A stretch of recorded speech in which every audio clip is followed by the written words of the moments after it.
రూపాయలకు పడిపోయాయి. కనిష్టంగా 15,900 రూపాయలు. ఎన్టీఆర్ జిల్లా జగ్గయ్యపేటలో వేదాద్రి కంచల ఎత్తిపోతల పథకం పునరుద్ధరణ పనులకు మంత్రి నిమ్మల రామానాయుడు శ్రీకారం చుట్టారు. 15,33,00,000 రూపాయల వ్యయంతో చేపడుతున్న ఈ పనుల ద్వారా జగ్గయ్యపేట, నందిగామాల్లోని 17,000కు పైగా ఎకరాలకు సాగునీరు అందనున్నట్లు మంత్రి తెలిపారు. గత ప్రభుత్వ నిర్లక్ష్యంతో లిఫ్ట్ ఇరిగేషన్ వ్యవస్థ దెబ్బతిందని ఆరోపించారు.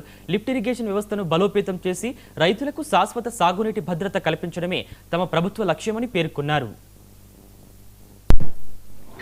ఈరోజు ఈ 2 నెలల్లో పనిచేస్తున్న విషయాన్ని ఈ సందర్భంగా గుర్తు చేస్తూ ఉన్నా.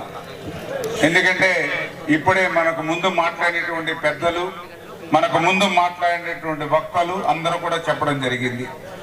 గత 5 సంవత్సరాల వైసీపీ పాలనలో వాళ్ళ చేసినటువంటి పాపాలన్నీ కూడా నేడు ఇరిగేషన్ రంగానికి శాపాలుగా మారినటువంటి పరిస్థితి. అందుకు ఉదాహరణే ఈ యొక్క వేదాద్రి లిఫ్ట్. ఇప్పుడే ఉన్నటువంటి రైతు నాయకులు కూడా చెప్పారు, మొన్న 2024 మన ప్రభుత్వం వచ్చిన తర్వాత ఈ వేదాద్రి లిఫ్ట్ స్కీమ్ ని సందర్శిస్తే కనీసం అడుగు పెట్టడానికి కూడా వీలు లేనటువంటి స్థితిలో ఈ లిఫ్ట్ ని శిథిలావస్థకి